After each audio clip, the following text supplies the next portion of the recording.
Putin ने साफ कर दिया है कि अभी कोई मीटिंग प्रस्तावित नहीं है। आज के सेशन में विस्तार से चर्चा करेंगे कि आफ्टर ऑल बात फैल कहां गई। हेडलाइन ऐसी क्यों बन गई कि नो मीटिंग प्लान्ड। क्या ट्रंप फेल हो गए? क्या पुतिन ने ट्रंप को कुछ ऐसा झटका दे दिया? और अगर इन कहानियों के पीछे चलकर देखा जाए तो ये सब उस समय घटा जब भारत के विदेश मंत्री रूस की यात्रा पर थे। पहले एनएसए डोवाल जब भारत की रूस की यात्रा पर थे तब पुतिन ने अमेरिका जाना स्वीकार किया था। अब जब जयशंकर साहब रूस की यात्रा पर थे तो पुतिन की तरफ से संदेश आया कि हम प्लानिंग में नहीं हैं। ये कैसे सब कुछ बदला? पहले पुतिन का ट्रंप से मिलना तय होना, उसके बाद में मना हो जाना, ये सब चल क्या रहा है? आज के सेशन में इसको डिकोड करेंगे, इसको समझने का प्रयास करेंगे। कारण बड़ा इंटरेस्टिंग है क्योंकि अल्टीमेटली ट्रंप को यह लग रहा था कि अगर रूस पर दबाव बनाना है तो भारत को दबा दो, और इस काम को वो करने में संभवतया कामयाब हुए। उन्हें ऐसी फीलिंग हमने दे भी दी थी। उन्हें लगने लगा था कि जैसे ही हमने टैरिफ अनाउंस किए, पुतिन हमसे मिलने चले आए और इन्होंने इनका खूब सम्मान किया, गाड़ी में बिठाया, मीटिंग तक लेकर गए। बकायदा इसका प्रभाव भी दिखा। यूरोपियन देशों को, नाटो कंट्रीज को लगा कि अब वो समय आ गया है जब ट्रंप हमारी बातचीत करवा देंगे। लेकिन क्या रहा? वो आपके सामने है। ये तमाम बातचीत व्यर्थ रह गई। ट्राइलेटरल के इंतजार में बैठे जेलेंस्की को फिलहाल कोई भी सूचना नहीं मिली क्योंकि इन्होंने गुगली खेल दी है। और इस गुगली के पीछे मास्टरमाइंड भारत को ही बताया जा रहा है कि भारत ने तमाम प्रयास तो किए थे कि एक बार हो जाए तो भाई साहब देख लो, लेकिन सही मायने में जब नहीं हुआ और भारत के साथ सख्ती जारी रही तो संभवतया आज जो स्थिति बनी है वो आप सबके सामने है। तो क्या अमेरिका सही है इस बात को लेकर के रशिया यूक्रेन युद्ध को रुकवाने में भारत का बड़ा महत्व है? अगर भारत चाह ले तो युद्ध रुक सकता है और भारत ना चाहे तो युद्ध ना रुके। तो क्या भारत जानबूझकर अब ट्रंप को खींचे चला जा रहा है? क्या भारत जानबूझकर रूस के साथ मित्रता मजबूत कर रहा है ताकि उन्हें यह एहसास दिलाया जा सके कि आपने भारत के साथ गलत किया है? भारत के साथ गलत कहां से शुरू हुआ ये तो आप सब जानते हैं, जब पाकिस्तान को भारत के बराबर लाने का प्रयास अमेरिका ने किया। बस उसी के बाद से सारी कहानी बिगड़ती चली गई। जहां ट्रंप उम्मीद करते रहे कि भारत ये स्वीकार लेगा कि इन्होंने शांति कराई है, भारत नहीं माना। वहीं दूसरी तरफ भारत ने उन्हें जो संदेश भेजा, वो संदेश जिस तरह से स्पाइरल होकर पड़ा, अब वो अमेरिका में ट्रंप की राजनीति के लिए खतरा बनता चला जा रहा है। आइए इन सभी बातों पर एक एक करके विस्तार पूर्वक विश्लेषण करते हैं। साथियों, अमेरिकी राष्ट्रपति डोनाल्ड ट्रंप के एडवाइजर पीटर नवारो का एक बयान इस समय काफी ज्यादा वायरल हो रहा है। वो कह रहे हैं कि भारत ने रूस से तेल खरीदकर मुनाफाखोरी का आरोप लगाया है। कल हमने एक सेशन भी किया था, आपको ध्यान होगा, जिस सेशन में हमने ये कहा था कि मोदी जी के साथ धोखा हुआ है। और उस धोखे के अंदर हमने एक कहानी सुनाई थी आपको, जिसमें हमने अमेरिका के वाणिज्य सेक्रेटरी का एक बयान सुनाया था, जिसमें वो ये कह रहे थे कि भारत ने रूस से तेल खरीदकर $16 बिलियन कमाए हैं और उसमें से $6 बिलियन केवल अंबानी ने कमाए हैं। ऐसे में अंबानी चाहते थे कि रूस से तेल खरीदना जारी रहे और यही कारण है कि भारत अमेरिका के साथ बढ़िया बनकर रहे। इस बात के लिए अंबानी मोदी सरकार पर प्रेशर डाल रहे थे। यह कल एक नैरेटिव था जो ट्विटर पर चल रहा था। यही मैंने आपको रात को आकर एक्सप्लेन किया था कि ट्विटर पर ऐसी बहस क्यों छिड़ी है। लेकिन जब मैं आपको यह एक्सप्लेन करके गया, कल रात को मैंने कमेंट जाकर जब पढ़े तो उनमें से कुछ लोगों के कमेंट्स मेरे लिए ही आ गए थे। सर, आप डीप स्टेट से जाकर मिल गए हैं। सर, आप उन लोगों से जाकर मिल गए हैं जो देश को तोड़ना चाहते हैं। मुझे लगता है कई बार लोग सुनने में देरी कर जाते हैं। मैंने शुरुआत की थी कि ये खबर उठ कहां से आ रही है, खबर को जोड़कर कैसे देखा जा रहा है। एक राजनेता जीवन में ना जाने कितने सारे स्टेप से होकर गुजरता है, लेकिन मैंने आप लोगों को जब बातें रखी तो मैंने आपको शुरुआत में बता दिया था कि ट्विटर पर एक नया बहस छिड़ा हुआ है, आज हम उसको समझ रहे हैं। लेकिन कंक्लूड करते करते लोगों ने मुझसे सवाल कर लिए कि नहीं नहीं नहीं नहीं नहीं, अभी कुछ लोगों ने तो ये तक बयान दे दिया, आप इजराइल जाकर आए हैं, इजराइल में अमेरिका है, अमेरिका वालों ने शायद आपको पैसे दे दिए हैं, आप भारत के विरोध में। यार, कितना जबरदस्त तरीके से भारत के विद्वान लोगों ने अंतरराष्ट्रीय संबंधों को चुटकी भर में समझ लिया है। मतलब कहां से लाते हैं, कहां हैं हमारे देश के ये यशस्वी लोग जो इतना जल्दी तार जोड़ करके बैठ जाते हैं। मेरे महानुभावों, मैंने कल भी यही कहा था कि देश के लिए राष्ट्र प्रेम सर्वोपरि है और राष्ट्रीय हित सबसे ऊपर है। आपको पर्सपेक्टिव बताने के लिए मैंने चर्चा छेड़ी थी, लेकिन उस पर्सपेक्टिव को आपने मेरा विचार मान करके सुन लिया। कोई बात नहीं, विचारों की स्वतंत्रता हो, आपके पास सब तरह के विचार हों, तभी आपका विश्वास और दृढ़ होता है। क्योंकि अगर अविश्वास आपके किसी के प्रति विश्वास को तोड़ दे या संदेह किसी के प्रति विश्वास को तोड़ दे, तो वो खाक विश्वास है। आपका देश में विश्वास है, देश की सरकार में विश्वास है, देश की नीतियों पर विश्वास है। ये तो संदेहों को पार करके भी रह जाता है, तो मजबूती के साथ दिखता है और वो परमानेंट वाला निकल कर आता है। अमेरिका ने फिर से बयान दिया। बयान ये दिया कि भाई इंडिया वालों ने तो हमारे पास तेल बेचकर लाभ कमाया। मैंने कल के सेशन से 1 दिन पहले वाले सेशन में आपको ये कहा था कि भाई हमने लाभ कमाया, तो लाभ कमा के हमने टैक्स भी तो कमाया। हमने लाभ कमाया, तो हमने अपने यहाँ पर तेल सस्ता भी तो पाया। हमने लाभ कमाया, तो हमने आपको माल बेचा, आपने हम पर टैरिफ लगाकर मुनाफाखोरी रोकने के लिए, एक आदमी को दंडित करने के लिए आपने लाखों लोगों के रोजगार पर संकट डालने का विचार कैसे कर लिया? क्या आप लोग मानते हैं, हमने अमेरिका से कल संवाद जब आपके सामने रखा था कि भैया क्या आप लोग ये मानते हैं कि इंडिया आपके सामने गुलाम बनकर चल रहा है, नव उपनिवेशवाद के दौर में जी रहा है? पर चलिए खैर कोई बात नहीं, आपने जितना भी सुना, मैं आपको फिर से दोहराता हूं। कल इनके यहाँ के एक सेक्रेटरी ने, ट्रेड हाउस के एडवाइजर हैं ये पीटर नेवारो, इन्होंने कहा कि इंडिया रिफाइनिंग कर रहा है, रिफाइनरी से प्रॉफिटियरिंग कर रहा था। वो रूस से तेल खरीदता था और हमें बेचकर पैसे कमाता था। ये ओपन सीक्रेट था। ये तो बात हमने ही दुनिया को कई बार बताई है। तो ये लोग तो हमको क्या ही बताए होंगे, बट ठीक है। इन्होंने यहां पर एक बात और ऐड कर दी और वो ये थी कि जंग की शांति का रास्ता भारत से होकर ही जाता है। भारत रूसी तेल को खरीदता है जिससे रूस को पैसे मिलते हैं और ये मुनाफा कमाने की इनकी अपनी एक स्कीम है। मोदी एक महान नेता हैं। भारत को सोचना चाहिए कि वह वैश्विक अर्थव्यवस्था में क्या भूमिका निभा सकता है। यह कदम शांति नहीं बल्कि युद्ध को आगे बढ़ा रहे हैं। इनके जैसे वृद्ध व्यक्ति से इस तरह की बातें अपेक्षित नहीं थी। क्यों? क्योंकि ये अधूरा सत्य बखान रहे थे। सत्य तो ये है कि दुनिया में तेल खरीदने की परमिशन, कि आप लोग तेल खरीद सकते हैं, हमने प्रतिबंध लगा दिए हैं, ये अमेरिका ही बांटता फिर रहा था। अमेरिका ने ही भारत को कहा था कि तुम तेल खरीद सकते हो। और तो और दुनिया में साफ पता है कि हमसे ज्यादा तेल रूस खरीदता है, सॉरी चाइना खरीदता है। हमसे ज्यादा एलएनजी यूरोप खरीदता है, लेकिन केवल भारत से होकर के रास्ता जाता है।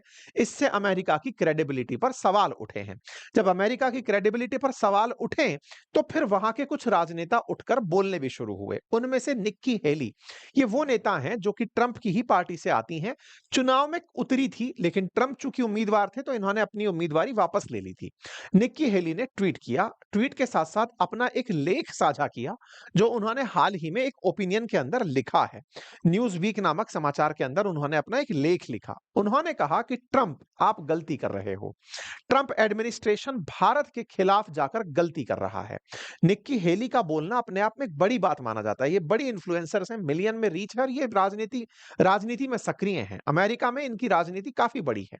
इनका ट्रंप प्रशासन से यह कहना कि आप लोगों ने रूस को प्रतिबंधित करने के लिए भारत पर सैंक्शन लगाए या भारत पर टैरिफ लगाए, ये एक विजन हो सकता है, एक व्यू हो सकता है। लेकिन आप ये भूल रहे हैं कि आपके इन तमाम प्रयासों से भारत आपसे दूर जा रहा है। इतना ही नहीं, भारत उस कालखंड में पहुंच रहा है जो आज से 20 साल पहले था। रोनाल्ड रीगन से लेकर के ट्रंप तक के कार्यकाल में भारत अमेरिका के संबंध नजदीक आए थे। आपने सारे संबंध बिगाड़ दिए हैं। इन्होंने एक एक चीज पर पूरा लेख लिखा कि आपको पुतिन से प्रॉब्लम थी, उनके लिए आप भारत से सीधी बातचीत कर सकते थे। लेकिन भारत के खिलाफ आपने जो तरीके अपनाए, आप चाइना के खिलाफ, आपको जो एशिया में एक बड़ी पावर मिल गई थी, आप उसे खोते जा रहे हैं। इन्होंने अपने लेख में यह भी लिखा कि भारत ही आपके लिए चाइना का सप्लीमेंट हो सकता था। चाइना के सस्ते सामान को भारत ही बनाकर अमेरिका को दे सकता था, लेकिन आप लोगों ने उसे खो दिया है और ज्यादा खोते जा रहे हैं। अभी भी जरूरत है कि आप दोनों लोग बैठें, प्रधानमंत्री मोदी से सीधी ट्रंप बातचीत करें और इस मामले को सुलझाएं। लेकिन करें क्या? इन्हें तो अभी भी यही लगता है कि शांति भारत पर दबाव डालने से ही आएगी। अब जब भारत पर दबाव डालना है, तो चलिए अब दूसरा पक्ष जान लेते हैं।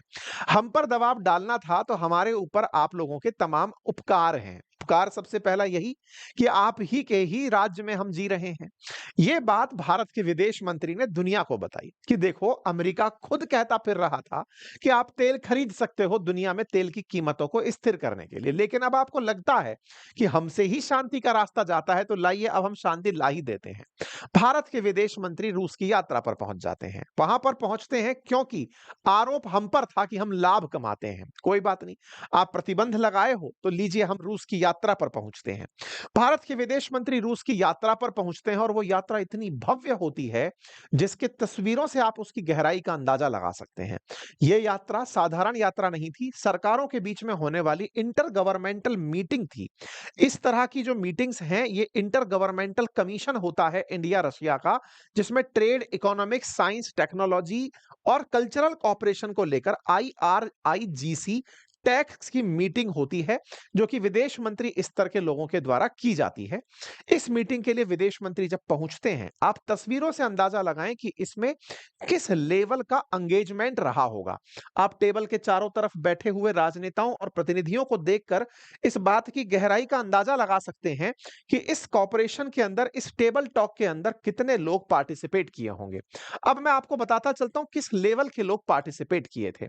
सबसे पहले यहां पर मीटिंग के अंदर deputy prime minister of Russia यहां पर हमारे विदेश मंत्री से मुलाकात करने के लिए आए और इस इंटर गवर्नमेंटल कमीशन मीटिंग के अंदर उन्होंने पार्टिसिपेट किया। यहां पर दोनों के बीच में बातचीत हुई। इंडिया रशिया के बीच में यह बातचीत 26वें नंबर की बातचीत थी। दोनों के बीच प्रॉपर तरीके से बातचीत हुई। आप इस बात को फिर से समझें, ये किस लेवल की बातचीत थी, इस राउंड टेबल से आप समझ सकते हैं। इस स्तर की बातचीत की दोनों देश ट्रेड को लेकर के, इकोनॉमी को लेकर के, दोनों साइंस को लेकर के, टेक्नोलॉजी को लेकर के, कल्चर को लेकर के तमाम प्रकार की बातचीत कर रहे हैं, तो आप उसकी गहराई को यहां से समझ सकते हैं।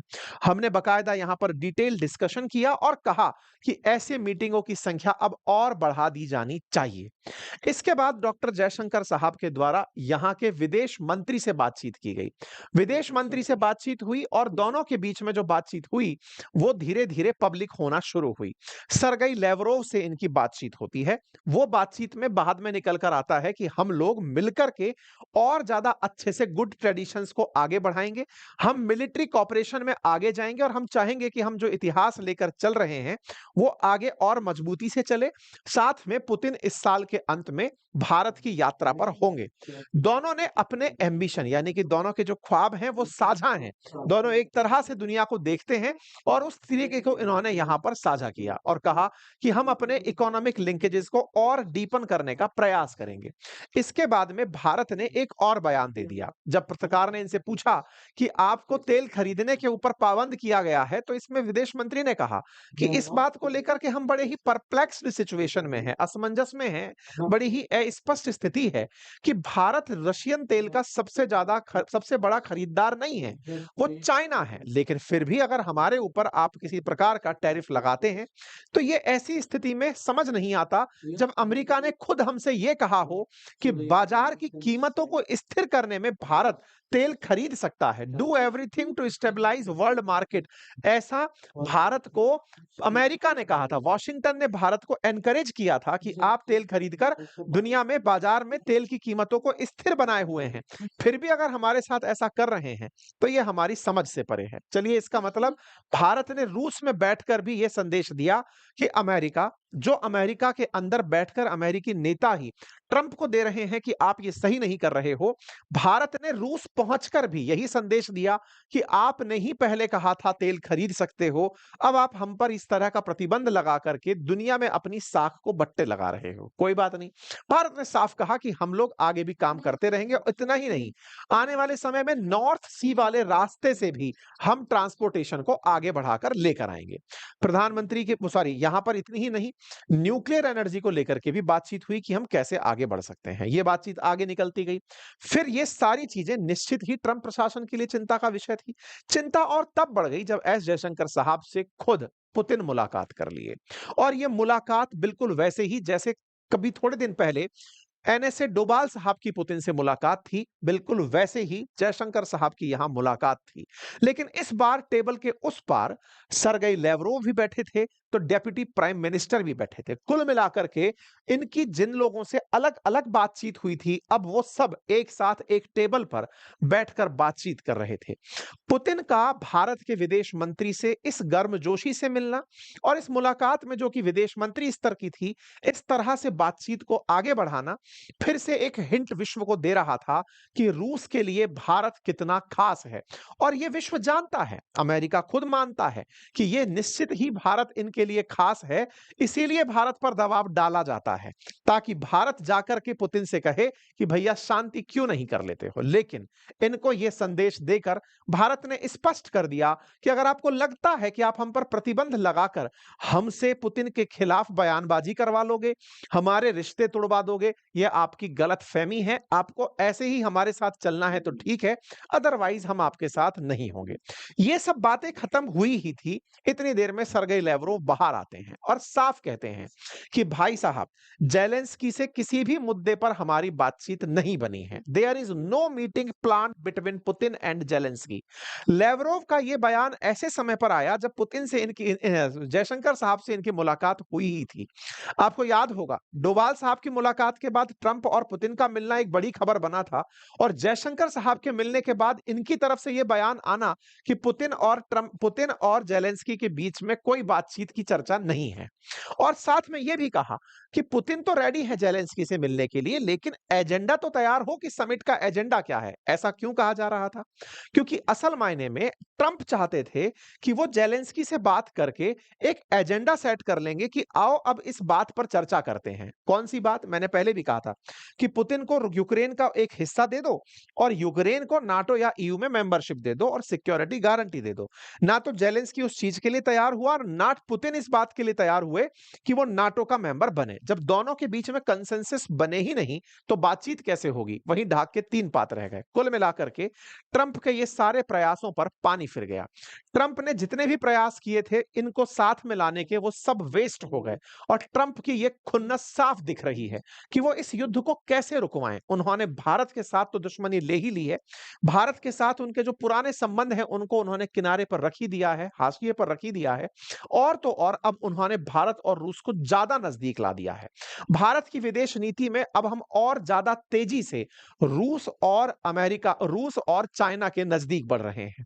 इन सभी चीजों के बीच में फिर एक और खबर आती है और वो ये कि जब चर्चाएं चल रही हों कि समझौता होगा, शांति होगी, रशिया ने और एग्रेसिव होकर के यूक्रेन पर हमले शुरू कर दिए हैं। ये ताजा अपडेट्स हैं जिसमें आप अभी सुबह हुए हमलों को तस्वीरों में देख रहे हैं। यहां पर ये हमले सिद्ध करते हैं कि ट्रंप की इन दोनों के बीच में शांति कराने की जो भारत पर प्रेशर डालने की टैक्टिक थी वो कहीं फेल मार गई। तभी ये कार्टून बहुत ज्यादा सही दिखता है कि लार्जेस्ट डेमोक्रेसी को तोड़ने ट्रंप चले थे। 20 साल का जो हार्ड वर्क लगा था अमेरिका का, क्लिंटन, बुश, ओबामा, बाइडेन जैसे नेताओं का, वो केवल और केवल ट्रंप के ईगो के चलते रिलेशन खराब कराने तक पहुंच गया है। यह चर्चा अब होने लगी है कि ट्रंप के टैरिफ ने भारत को अमेरिका का राइवल बना दिया है और चाइना और रशिया के नजदीक पहुंचा दिया है। चर्चाएं अब बड़े स्केल पर होने लगी हैं कि आने वाले समय में ये ट्राइका, ये तीनों लोगों का एक समूह जिसमें भारत, रूस और चाइना होंगे, ये अमेरिका के लिए एक बड़ी मुसीबत बनेंगे। आपको याद होगा, अमेरिका में जब ट्रंप का पुराना प्रशासन था उस समय पर उनके एक एनएसए हुआ करते थे, वॉल्टन। इनका एक बयान था कि ट्रंप बड़े ही इगोइस्टिक आदमी हैं, ये केवल और केवल क्रेडिट लेना चाहते हैं।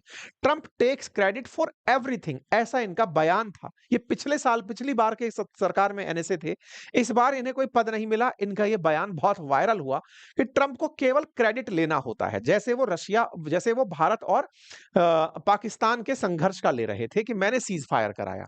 इस व्यक्ति को आज अमेरिका की एफबीआई ने जांच के घेरे में बिठा दिया। एफबीआई इनके घर पहुंचती है, इनके घर के अंदर जांच शुरू कर देती है। कहीं ऐसा तो नहीं कि तुम्हें कहीं से पैसे मिले हों। भाई साहब, इस बात से साफ पता चलता है कि अगेन ट्रंप के अंदर कितना पागलपन सवार हो चुका है। जो उनके खिलाफ है, जो उनकी नीतियों के खिलाफ है, उन सबके साथ चाहे वो कितनी भी मित्रता रखते हो। सोचिए पुराना एनएसए, उसके घर रेड मरवा दी। एलन मस्क बाहर निकलवा दिया। इस व्यक्ति के साथ में ईगो लगा करके जो देश खड़ा है, उनके खिलाफ ये नुकसान पहुंचाने में खड़े हैं। इन्हें केवल एक ही आदमी सेट कर रहा है, दैट इज पुतिन। और उनको दबाने के लिए इन्होंने भारत का प्रयोग किया। अब भारत भी इनको बड़ी सीख दे रहा है। निश्चित ही इन दोनों की जोड़ी ट्रंप के लिए एक बड़ी नाज़ीर सिद्ध होगी। बाकी आप लोग इस विषय पर क्या सोचते हैं? अपनी राय कमेंट बॉक्स में जरूर रखें। चैनल पर नए हैं तो सब्सक्राइब कर लें और